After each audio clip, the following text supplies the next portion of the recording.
Bonjour, bonjour, and welcome to Travels Around My Heart. So today I wanted to talk about the emotions that travel brings to us and a specific emotion, which is that of fear.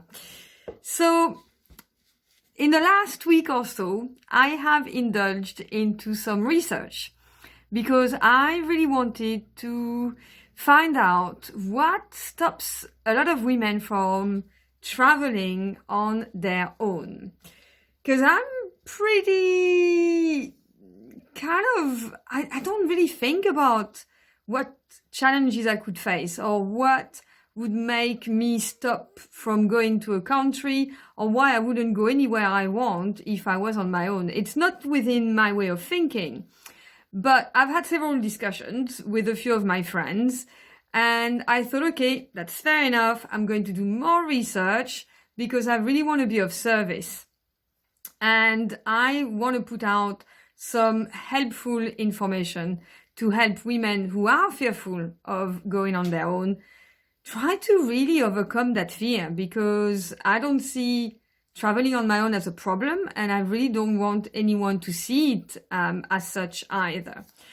So I came across during my interviews, and I've been speaking to quite a few women in the past 2 weeks, across two types of women. Women that are like me, who really don't think there is an issue and would just go anywhere. And women who are really, really concerned and would only go to certain countries or would only go with a girlfriend or really, really, really worried that much that it freezes them from even making preparation or thinking that they are capable of going alone and doing it alone. So I then looked at what's common to all these women who are very adventurous. And I found one thing that they all have in common. They all believe that the energy that you exude is entirely not, because they do other things which I'm going to share with you. But really it's kind of like the first thing that is the most important thing for them, because they believe that it is because of their energy that they don't get into trouble. They believe that it is because of the way that they show up that they never have a bad experience. So what do I mean by that? And I want to go through five main tips. The first thing is that, as I said, it's about the way you show up. I've made a few what's the word? God. Notes, that's it, not to forget. So imagine that you go out and there is written on your forehead, vulnerable, scared. That's a very different thing, from having written on you, powerful, happy,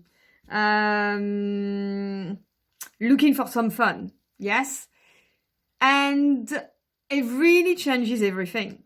Because if you change your mindset, then the energy field that is around you completely changes. And I don't know if you know this, I learned that from Joe Dispenza, which is that our field around us is about 3 meters circumference. So it means that we can attract everyone within our near circle of vibrancy.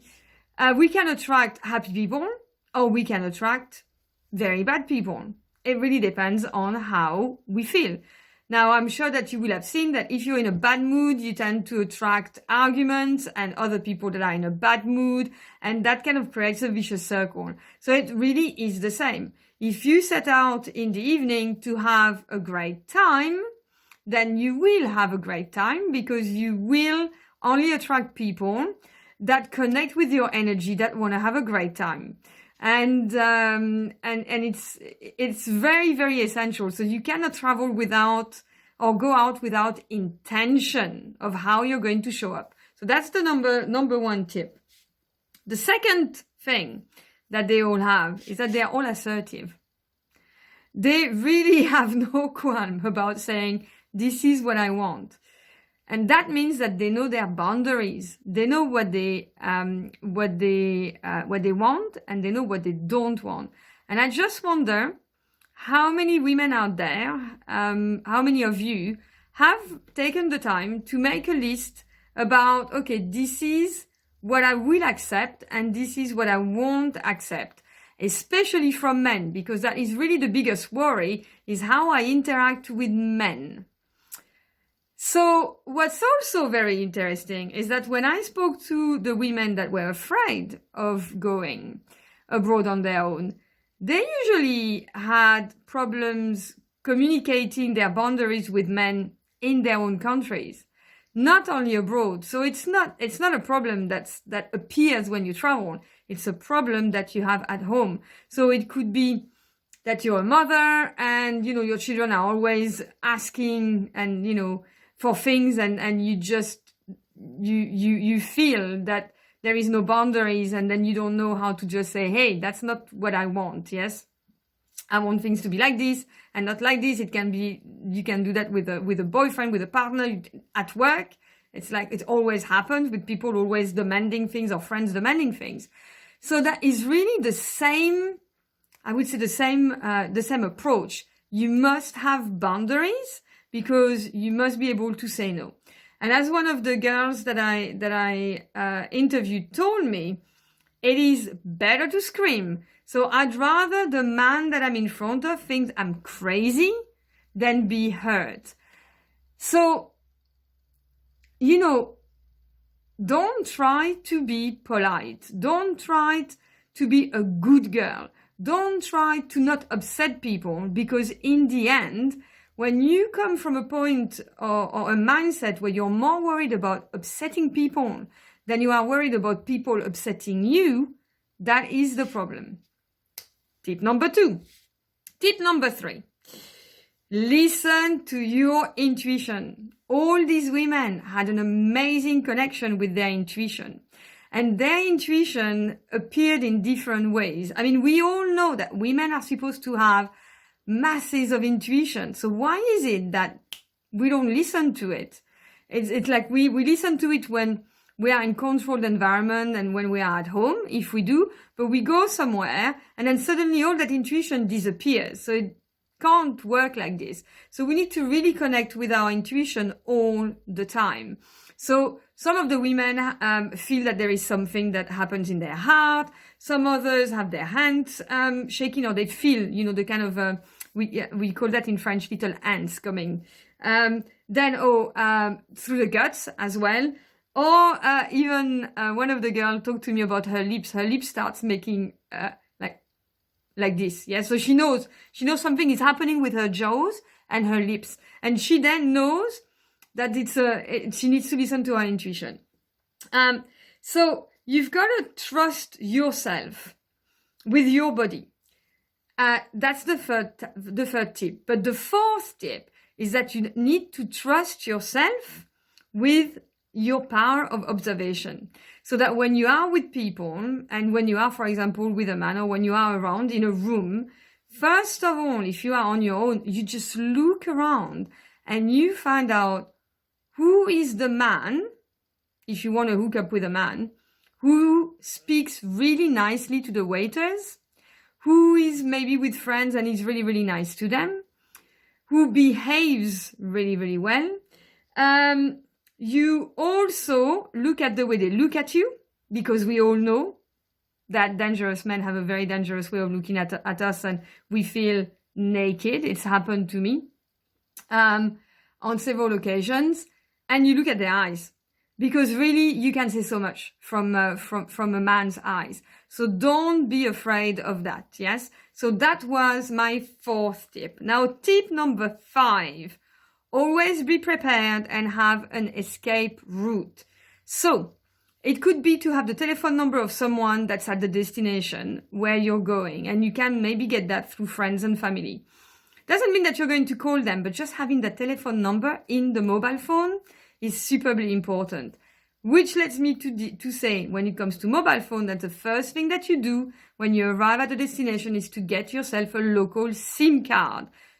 Also, like, that's always the first thing that I do.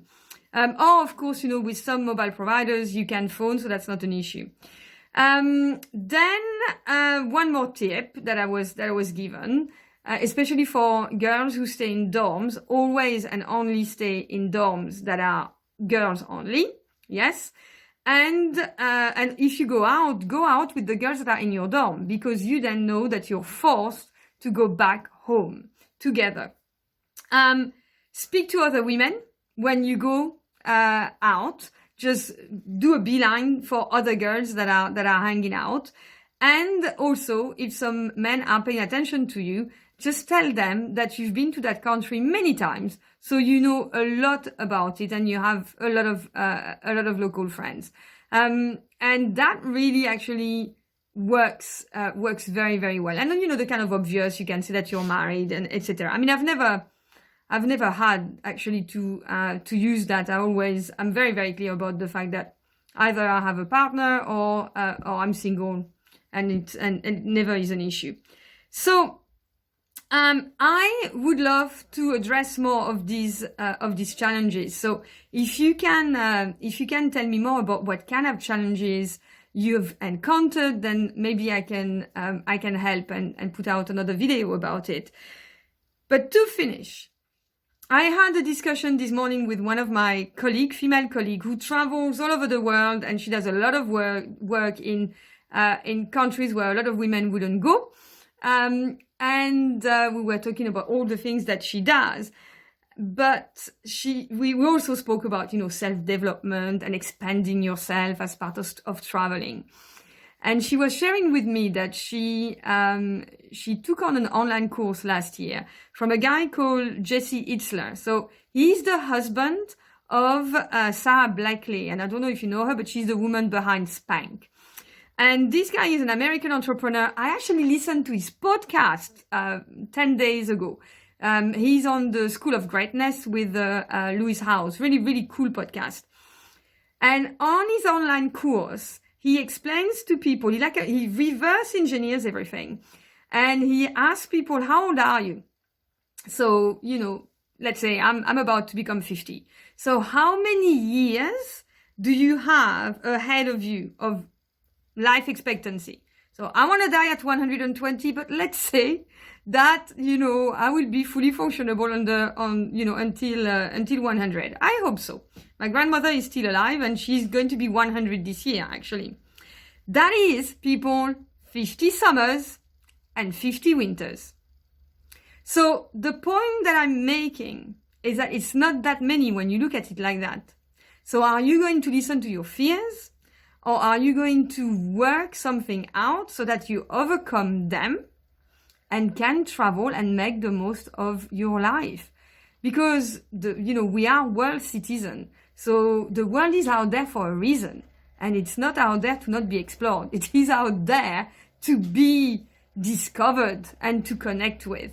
So that was my little share of today. Please don't forget to tell me about other challenges or to just share your experience. I'd love to hear from you, and other women would love that too. Thank you. Bye-bye.